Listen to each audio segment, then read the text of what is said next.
Écoutez, ça m'a l'air d'être pas mal. J'ai fait quelques réglages sur mon téléphone pour avoir une meilleure qualité de vidéo. Je veux pas dire un meilleur son parce que c'est le son du téléphone, mais tout au moins une meilleure qualité. Parce que cette vidéo a déjà été filmée une fois avec mon réflexe et la carte SIM n'a pas enregistré la vidéo. Donc du coup je vais devoir acheter une carte SIM. Mais en attendant, je viens de découvrir que mon téléphone avait une nouvelle option de vidéo pro. Donc j'espère juste que la qualité sera meilleure que le réflexe parce que je trouve ça vachement plus simple de filmer avec le téléphone. Donc j'ai fait quelques réglages au niveau des lumières et tout. J'espère que ça sera très bien. Et si je regarde sur le côté, c'est parce qu'en fait mon téléphone est à l'envers. Je n'ai pas le retour caméra vu que la vidéo pro ne prend que la caméra du sens inverse. Donc du coup, il y a le miroir derrière qui me sert de rétroviseur, j'allais dire. J'ai un problème avec ce mot-là, de retour caméra. Ça y est, c'est le moment de filmer, de faire cette vidéo que j'ai déjà fait une fois et que malheureusement j'ai un peu la flemme de recommencer une deuxième fois, mais bon, j'ai pas trop le choix. Au moins, ça me permettra aussi de voir un peu la qualité de la vidéo.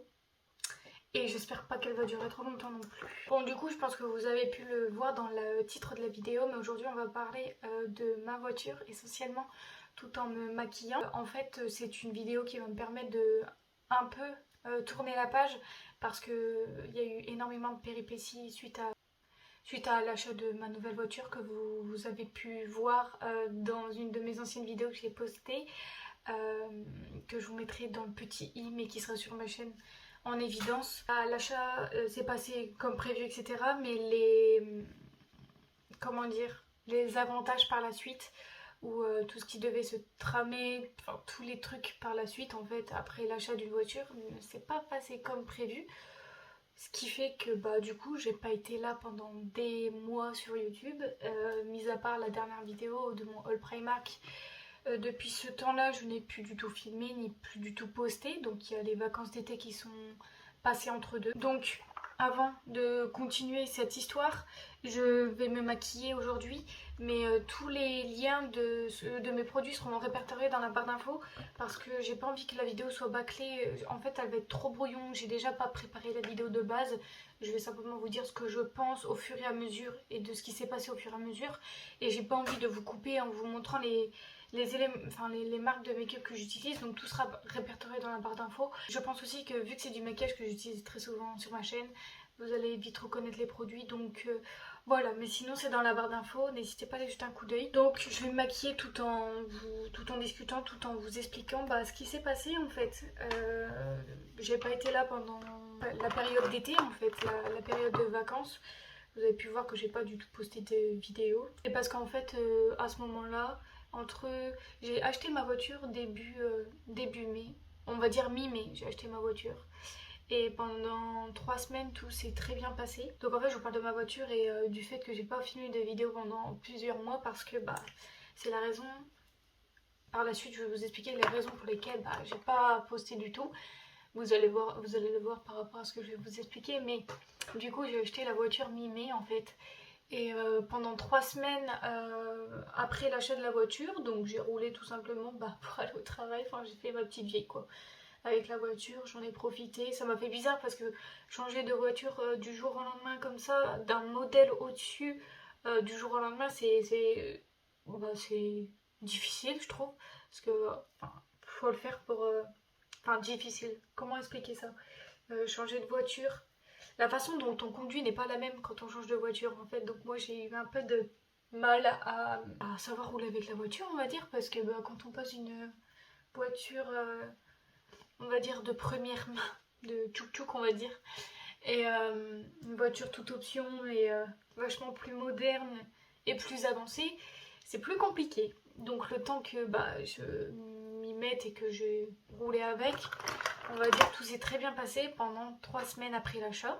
Et après, une fois en allant au travail, là je vous parle sans avoir comment dire, de regrets ni quoi que ce soit parce que en fait avant j'étais trop susceptible quand on me parlait de voiture, je pleurais tout le temps, c'était un sujet très sensible.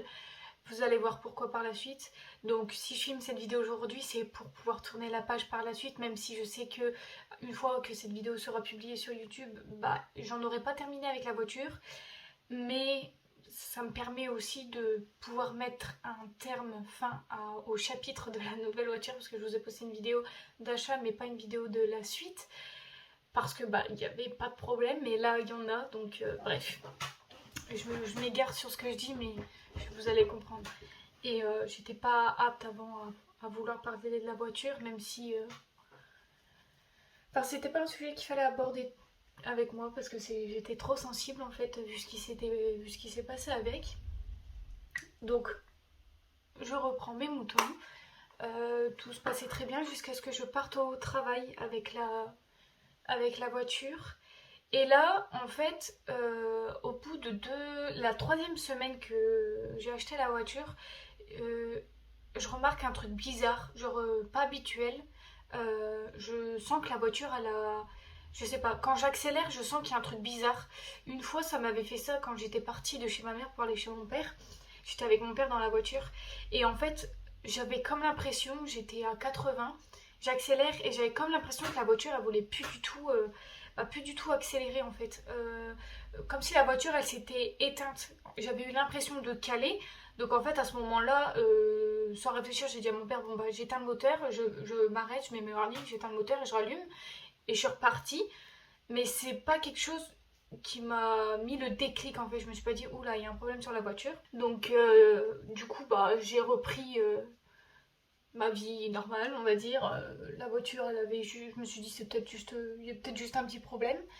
Sauf que non, en fait, ça a recommencé la fois où je suis allée au travail. Je me suis dit, la voiture, elle est bizarre. J'ai l'impression de perdre de la puissance. Je sais pas. Je ressentais un truc bizarre sur la voiture. Donc déjà que c'était pas habituel parce que sur ma Clio, ce n'est pas un turbo. Sur ma Clio, c'est une voiture par injection. Donc en fait, sur la Clio, bah forcément quand t'accélères, ça accélère tout de suite. Le moteur, il se met pas, le turbo ne se met en marche tout de suite. Tandis que sur l'Opel, en fait, il a fallu attendre les 2000 tours pour pouvoir que le moteur et le turbo, le turbo s'enclenche et du coup la voiture s'accélère. Et ça, bon, j'avais eu un peu de mal parce que bon, quand on change par injection et par turbo, ça va vite en fait. Quand on n'a pas l'habitude de conduire et qu'on change comme ça, c'est déstabilisant. Mais après, on prend l'habitude, on prend la main.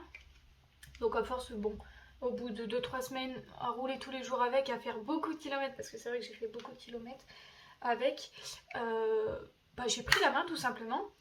Et là, je vais au boulot avec et là, je sens qu'il y a un truc qui va pas. Donc j'accélère, je suis à 80 et là, j'appuie sur ma pédale d'accélérateur et là, ma pédale, elle lâche. Donc en fait, mon pied, c'était comme l'embrayage, il était à fond mon pied était à fond sur la pédale et là, je vois que la voiture, elle ralentit et elle accélère pas. Je commence à paniquer, forcément. Donc je mets mes warnings, je m'arrête. Et c'est comme si j'ai eu l'impression que la voiture à ce moment-là, elle avait calé en fait, ou que le moteur il s'était éteint.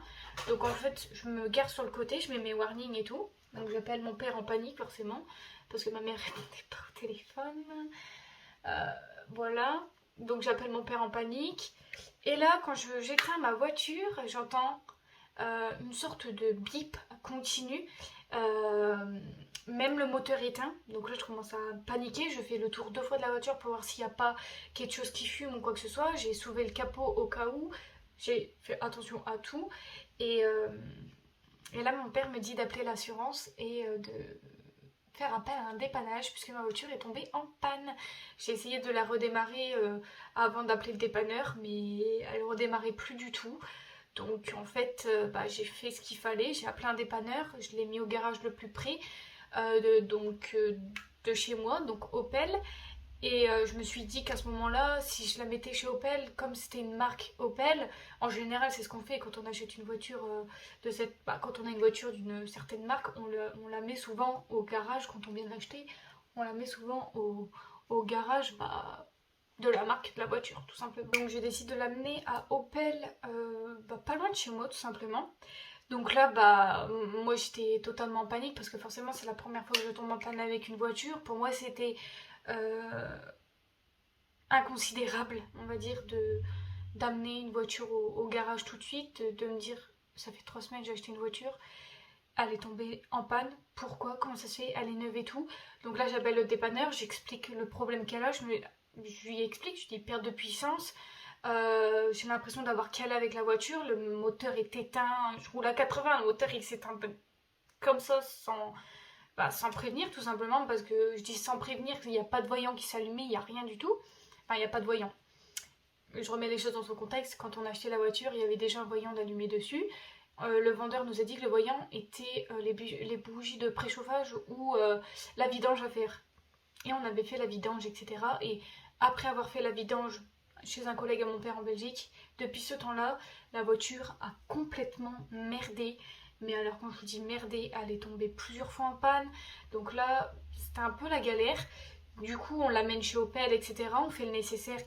Et c'était très compliqué parce que parce que mes parents sont séparés, donc entre ma mère qui dit A, mon père qui dit B, c'est très compliqué, donc c'est parti un peu en cacahuète chez Opel, mais j'étais en panique et je savais pas comment assurer le truc. Vous savez, quand vous êtes jeune, vous êtes dans votre permis probatoire et que c'est la première fois que vous tombez en panne et que vous connaissez pas réellement en voiture ni en papier voiture, je peux vous assurer que quand l'assistante de chez Opel vous demande ouais en quelle année la voiture allait, machin, etc. Enfin moi c'est des choses que je savais pas parce que quand j'ai acheté la voiture avec mon père regardait juste. Mon père regardait les papiers, mon père regardait l'état de fonctionnement de la voiture, moi je regardais juste le design. Et après, on a été l'essayer, j'ai eu un coup de cœur dessus et ça s'est enchaîné, je l'ai acheté. Sauf que c'est très compliqué vu que c'est une voiture belge, donc il faut fournir des papiers spéciaux. La carte grise sur la voiture n'était pas faite, le nom du vendeur n'était pas sur les papiers. Enfin, ça a été un achat un peu fait à la va-vite et sans réflexion de la part de mon père. Je pense pas que c'est quelque chose qui a été fait dans l'illégalité, mais acheter une voiture belge accidentée avec un voyant déjà allumé, sans nom du vendeur sur les papiers, sans carte grise. Enfin, je pense que là, c'est un minimum de réflexion pour dire qu'il ne faut pas acheter la voiture. Mais bref, j'ai fait confiance à mon père, moi m'y connaissant rien du tout, je ferme les yeux, j'achète, etc. Sauf que quand j'ai acheté la voiture une grosse somme en liquide. En fait la totalité le montant total de la voiture, je l'ai payé en liquide dans une enveloppe. J'ai donné l'enveloppe comme ça et on va dire que j'ai pas eu de reçu de facture, j'ai rien eu de la part du vendeur, mis à part les papiers du véhicule et encore que les papiers belges. Voilà. Et à l'achat de la voiture, en fait, il m'a dit au téléphone, parce qu'en fait, on essayait plusieurs voitures ce jour-là. Et quand on l'a appelé au téléphone et qu'on lui a dit, bah c'est bon, je me sens prête à acheter la voiture, j'ai eu un coup de cœur dessus, etc. Après qu'on négocie tout, le mec nous sort, il faut faire le contrôle technique français parce que le contrôle technique belge n'est pas valable au contrôle technique français. Donc là, je me suis dit, bon, ok, ça va, c'est pas trop cher, ça peut encore se faire. Mais là, en voulant acheter la voiture, le mec me sort, c'est une voiture belge, il faut faire les papiers provisoires belges en transition avec les papiers français. Donc ce sont des papiers provisoires qui durent 4 mois, qui sont valables 4 mois, qui permettent pour moi en fait de pouvoir par la suite faire les papiers français, donc carte grise, contrôle technique et compagnie. Et en fait le mec m'appelle et me dit bon j'ai des collègues nanani nanana, il faut payer 150 € tout de suite en liquide. Ils vont vous faire les plaques provisoires belges parce que en fait quand j'ai acheté la voiture c'était pas ces plaques, c'était pas les plaques qu'il y avait sur la voiture n'étaient pas les plaques de la voiture, c'était les plaques provisoires du mec pour pas se la faire embarquer parce qu'elle était garée sur le côté et elle était garée dans une ruelle comme ça pour pas se la faire prendre par la fourrière tout simplement. Donc à ce moment-là, il m'a dit, bah écoutez, enfin, ça a été fait dans une illégalité pure et dure, on va dire ça comme ça a été fait à la va-vite, sans réflexion. Et quand j'y repense, je regrette ce jour parce que je me rappelle comme si c'était hier et j'étais tellement heureuse d'avoir eu un coup de cœur sur une voiture, d'avoir pu enfin entendre mon père dire c'est la bonne, puisque j'avais fait déjà plusieurs essais de voiture et rien ne m'avait plu. Et en fait, au final, résultat des courses, ça a été fait n'importe comment. Et par la suite, en fait, on se rend compte que on s'est fait arnaquer sur la voiture. Donc comme je vous dis, on l'a amené au garage chez Opel et chez Opel nous ont sorti un devis avant de pouvoir faire les réparations tout simplement parce que bon, je vais pas faire des réparations sans savoir le prix. Je viens d'acheter la voiture, je vais être transparente avec vous. L'Opel, je l'ai payé 2800 euros. Il me l'a baissé à 2006, mais en comptant les 150 euros de papier provisoire, enfin des plaques qui m'ont fait sur mesure comme ça, qui m'ont fait sur le terrain même. Il a appelé son collègue, il a dit ouais, fais des plaques, tel machin, etc. Enfin, je pense que vous comprenez le délire. Tout a été fait si vite et n'importe comment que une fois au garage, du coup, chez Opel, je demande un devis. Et là, la somme est très salée. Enfin, un devis. Même pas. Je dis des bêtises. Avant de faire le devis, il faut faire un diagnostic. Il faut passer la valise en fait sur la voiture. Donc déjà que la valise coûtait 110 euros, l'addition commence à être salée. Je fais le nécessaire. Et une fois le diagnostic fait, on demande un devis pour les réparations à faire dessus en fait. Pour ce que la valise a détecté sur... c'est Taglighter. Faire un devis pour ce que la valise a détecté comme problème sur la voiture. Et là, écoutez-moi bien, ça a commencé à être la descente aux enfers, très clairement, parce que j'ai commencé à paniquer, à me sentir mal. Le montant du devis était de 3500 euros et les problèmes majeurs sur la voiture sont le turbo et le calculateur de la voiture. Donc pour celles et ceux qui ne savent pas, le turbo coûte très cher, le calculateur de la voiture, c'est le cerveau de la voiture. Donc quand on a reçu le montant du devis, on s'est dit... Enfin, la réaction de mon père a été que non, il est hors de question que je fasse réparer la voiture chez Opel, c'est des voleurs, etc.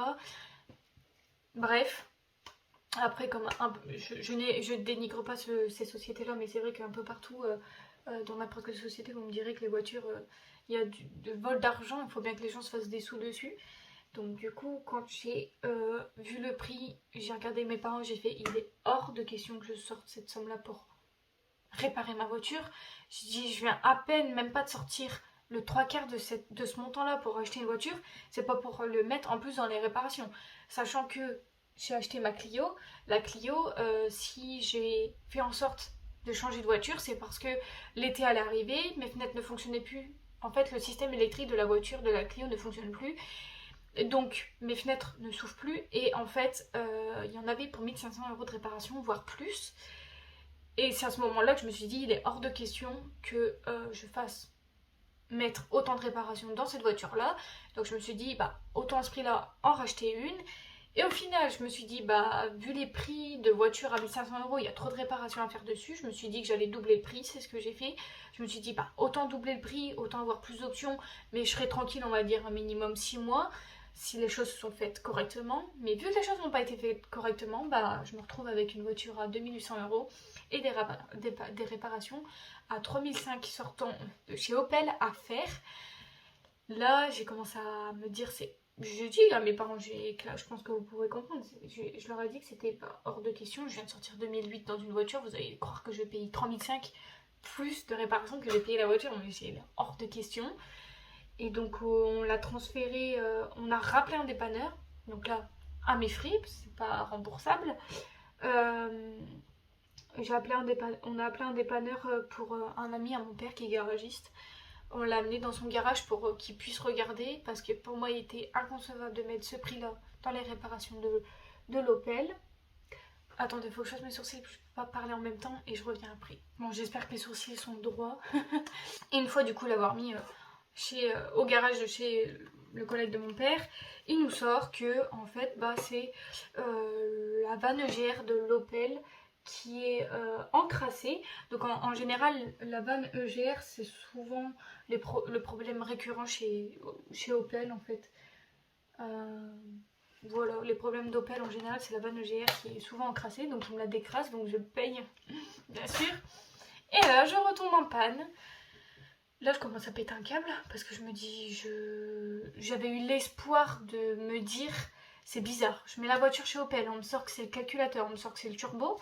Je vais dans un autre garage, on me sort que c'est la manœuvrière qui est encrassée.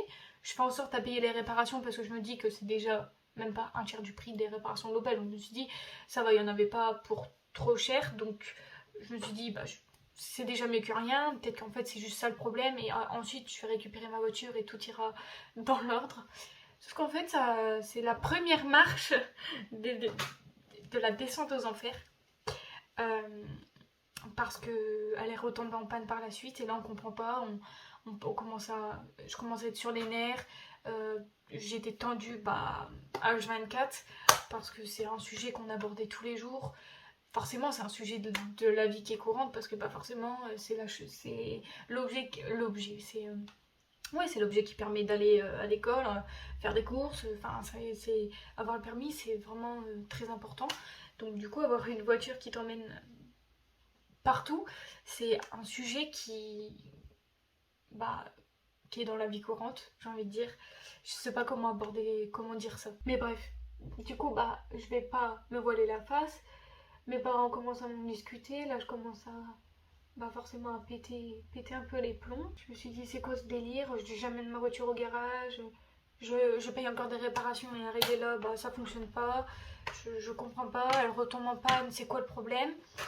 Je la ramène au garage de chez mon père et là il me sort que c'est le calculateur de la voiture qui est mort. Donc on en revient au détail du devis que Opel m'avait fait. Donc là apparemment en fait c'est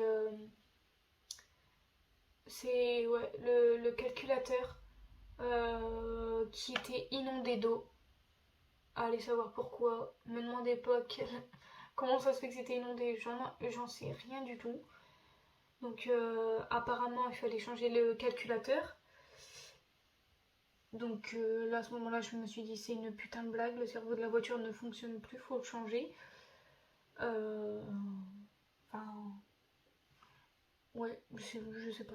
Je me suis dit, je viens d'acheter une voiture et en fait, elle me suis fait arnaquer comme jamais. Et j'ai dit au mec, j'ai fait, fais ce que tu peux sur la voiture.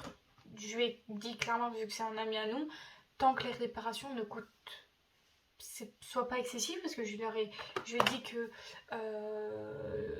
c'est moi qui payais les réparations, que j'avais pas besoin d'aide de mes parents, que je voulais assumer ça toute seule, malgré que c'était la connerie de mon père. Et que j'étais étudiante, donc je gagnais pas 2000 euros par mois. Enfin, vous pouvez comprendre le truc. Et une fois mise au garage, du coup, il a changé le calculateur de la voiture et il a fait un joint d'étanchéité autour du calculateur parce qu'apparemment, il prenait l'eau. Aucune idée, ne me demandez pas pourquoi, j'en sais rien. Et une fois sortie du garage, ma mère m'a demandé si je voulais la reprendre pour aller au boulot, etc. Je lui ai dit que non, parce que quand je monte dans la voiture, en fait, je me sens pas en totale confiance. Je sens que la voiture, il y a un problème. Je sens qu'avec moi, elle elle tombe en panne toujours. Donc j'ai dit à ma mère, écoute, si t'as besoin de rouler avec la voiture, va au boulot avec, va faire des courses avec, roule avec, fais ce que tu veux. Mais moi, j'ai dit, il est hors de question que j'y touche. Sachant que on était à 2 doigts devant la Clio. Donc je touche du bois parce que la Clio n'est pas vendue et heureusement parce que j'aurais été dans une merde inouïe parce que je me serais retrouvée sans voiture.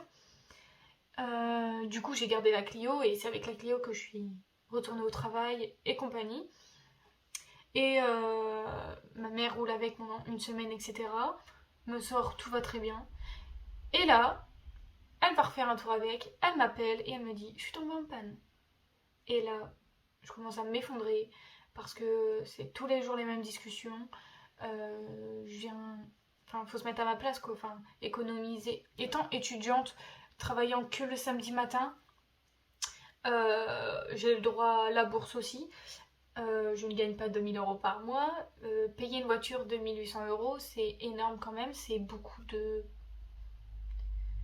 temps, d'économie, on va dire ça comme ça, sachant que mes parents m'ont pas du tout aidé pour acheter l'Opel parce que pour moi c'était une fierté d'avoir acheté une voiture sans l'aide de mes parents. Je voulais pas du tout de l'aide de mes parents. Et Et j'étais tellement fière, je me suis dit putain j'ai travaillé, j'ai bossé, etc. Je me suis acheté une voiture toute seule. J'étais tellement fière de ça. Et ça m'a, comment dire, remis dans la réalité simple que je me suis fait arnaquer, tout simplement. Euh, avec le recul, ça va mieux, et heureusement, parce que c'était vraiment un sujet qui me faisait beaucoup pleurer en fait. Je me rappelle que il fallait pas me parler de voiture, en fait je voulais juste vivre dans ma bulle et qu'on la dégage au plus vite parce que après j'ai pris la décision une fois de l'avoir remis au garage et qu'il savait pas trop quoi faire parce qu'elle est retombée en panne et tout. Il a essayé de faire son mieux pour réparer ce qu'il pouvait. Il nous l'a redonné, elle a refonctionné pendant 2 semaines, elle a refonctionné, etc. Et on est retombé en panne avec de batterie cette fois-ci. Donc là, je peux vous assurer que j'ai commencé à... J'en pouvais plus en fait. Je me suis dit, je viens de dépenser 2 800 € dans une voiture, je viens de redépenser des sous dans le dépannage. J'ai racheté un calculateur, j'ai payé les frais de manœuvre, j'ai racheté une batterie. Enfin, j'ai acheté plein de trucs sur la voiture, c'est abusé. Là, vous allez croire que j'ai payé 2 3 trucs, mais en fait, j'ai payé je ne sais combien de réparations sur la voiture. Et donc, ma mère roule pendant 2 3 semaines avec, et à un moment donné, tout allait bien en fait. Donc là, ils ont changé la batterie, tout va bien. Enfin, ils ont changé. J'ai acheté une batterie, ils l'ont changé. Donc apparemment, la voiture a l'air de bien rouler. Mais ma mère m'a demandé si je voulais retourner avec au boulot. Je lui ai dit, il est hors de question. J'ai fait 500 mètres avec la voiture juste pour aller chercher un putain de poulet. Je peux vous assurer que j'étais comme ça dans la voiture parce que j'avais trop peur en fait. J'avais trop peur qu'elle retombe en panne. Je vous dis, quand je monte dans la voiture, j'ai une poisse énorme et je sens qu'avec moi ça va pas du tout. Donc j'ai laissé ma mère faire sa petite vie avec la voiture. Ma mère en totale confiance, je sais pas comment elle fait, mais moi j'ai roulé plusieurs fois avec. Ça m'a suffi de tomber en panne à chaque fois que je prenais la voiture. Et là, écoutez, elle a l'air de rouler correctement après avoir changé la batterie. Elle a l'air d'aller mieux. Mais j'ai pris la décision de vendre la voiture, de faire les papiers nécessaires, c'est-à-dire le contrôle technique et la carte grise de la voiture, pour tout mettre à mon nom et à pouvoir tout vendre après, par la suite. C'est un choix qui a été hyper difficile parce que, en fait, ce que j'ai peur, et encore aujourd'hui, hein, je le cache pas, c'est de vendre une voiture mais pas de retrouver l'argent en fait. Je pense que vu tous les frais que j'ai mis dessus plus le prix de la voiture, il y en a pour beaucoup. Et je pense que essayer de vendre la voiture au prix de la voiture plus des réparations, je pense qu'elle va pas partir. Donc on va dire que dans les 2 cas je suis perdante et c'est ce qui me frustre beaucoup parce que j'ai pas envie d'être perdante. Mais vous allez me dire, c'est comme ça quand on achète une voiture, on est toujours perdant. Demain j'achète une voiture neuve, je roule 2 ans avec. C'est sûr qu'au bout de 2 ans, forcément la voiture elle a été usée, etc. Je vais pas la revendre au prix où je l'ai achetée. Je trouve ça totalement logique. Bref, voilà. Donc en fait, on décide de vendre la voiture. Je décide. Même le garagiste, le pote à mon père, m'a dit qu'en fait, il s'est rendu compte que la voiture est trafiquée. Qu'en fait, elle a 150 000 au compteur, mais qu'elle peut en avoir 300 000. Qu'il y a trop de problèmes sur la voiture à venir. Que ça sert à rien que je la garde parce qu'elle va me revenir trop cher. Donc en fait, j'ai pris la décision d'essayer de vendre l'Opel, de garder la Clio, de ne plus racheter de voiture parce que ça m'a saoulé, bien, ça m'a pris prendre une douche froide et je pense que c'était un sujet trop sensible. Donc j'ai gardé la Clio. Mais ouais, ça a été c'est une décision très difficile à prendre parce que j'étais très heureuse de rouler avec, j'étais très heureuse de me l'être acheté. Après voilà, on va dire, c'est des erreurs dans la vie qui font que on prend conscience de ces erreurs et on remonte la pente et on devient plus fort et par la suite, en fait on apprend de ses erreurs tout simplement, on fait moins de conneries. Même si l'erreur est humaine et ne vient pas de moi, je répare un peu les dégâts de mon père, donc ça me frustre. Mais bon bref, c'est comme ça. Donc là on fait le nécessaire pour la carte grise, enfin dans une entreprise à côté de chez moi, mais on a essayé de faire le nécessaire et apparemment c'est des papiers belges qui nous manquent, enfin il y a des trucs, des papiers qui nous manquent en fait. Il me manquait juste un justificatif de domicile, donc c'est ce qu'on a fait. On a été lui donner et là il me sort, ouais il manque ça. Donc là je commence à monter en pression, je me dis putain il se fout de ma gueule. Je commence à en avoir un bord, ça fait 6 mois que je suis en merde avec, 6 mois c'est bien. Ça fait 3-4 mois que je suis en merde avec la voiture, j'en ai ras cul, je veux la vendre à tout prix. J'en ai marre. Et en fait, il manque quelques papiers et ces papiers-là, on a essayé de recontacter le vendeur pour les avoir, il ne les a pas. Pareil, vous allez me dire, ouais, pourquoi t'entames pas une procédure juridique et compagnie? On y a pensé, mais comme il y a vraiment aucune identité du mec sur les papiers, il y a que le nom de l'ancien propriétaire de la voiture. Je vous dis, tout s'est fait en transition en fait. Que on peut pas entamer une procédure parce que y a rien qui prouve, il y a rien. Donc en fait, je suis perdante et je me suis fait arnaquer. Donc on reste positif et j'espère juste que la voiture se vendra très vite. Mais là, les papiers de la carte grise ont du mal à se faire parce que il manque des papiers que le vendeur n'a pas, parce qu'on a essayé de le recontacter. Et du coup, c'est des papiers qu'on doit créer par un garage à mes frais, que je dois payer. Et je dois payer la carte grise en plus. Donc vous imaginez les frais que j'ai pu entamer sur la voiture. Donc là, on fait les papiers nécessaires pour la carte grise, sauf qu'il faut attendre 1 mois et demi avant d'avoir le papier qui prouve que la voiture n'appartient pas à l'État. Ce qui est compliqué. Parce qu'on ne sait pas ça, en fait, si la voiture elle appartient. Donc c'est génial. Mais voilà, je fais en sorte à ce que la voiture se vende au plus vite, j'espère. Et je croise les doigts que ça va se faire très très vite. Mais là, je suis encore emmerdée, on va dire 1 mois et demi, 2 mois. Et après, on va entamer les procédures de la vente. C'est malheureux, mais j'ai envie que les problèmes ne me soient plus consacrés et soient consacrés à notre personne. Parce que franchement, j'en ai ras le bol. Et je croise les doigts pour qu'elle parte très vite. Et que j'en sois débarrassée, et que j'en entende plus parler. Donc voilà, ça a été la raison principale pour laquelle ces derniers mois j'ai pas posté, parce que j'étais trop à fleur de peau, il fallait que je me change les idées, donc du coup je suis partie travailler, je suis partie en vacances aussi, donc voilà, j'ai pas posté parce que j'avais pas trop la joie de vivre et j'avais pas envie de poster tous les jours quelque chose de négatif. Donc là c'est une vidéo qui va me permettre de tourner la page là-dessus. Et j'espère que d'ici quelques mois, la voiture sera plus dans ma vie et que j'en entendrai plus parler. Parce que c'est pareil, je me dis que si je la vends et que je suis encore merde avec elle parce que l'acheteur a des problèmes et tout, enfin là je pète un câble. Bref, donc cette vidéo est très longue. Merci d'avoir regardé cette vidéo jusqu'au bout. Voilà pourquoi j'étais pas présente. Je suis désolée, je m'excuse, mais c'est les aléas de la vie.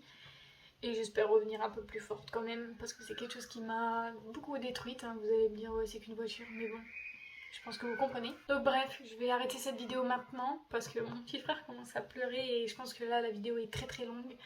En tout cas, merci d'avoir regardé cette vidéo et merci encore pour toutes les personnes qui s'abonnent encore aujourd'hui, malgré que je ne poste pas de vidéo, ça me fait plaisir. Et puis voilà, j'espère qu'on se reverra bientôt et d'ici là, prenez soin de vos bisous.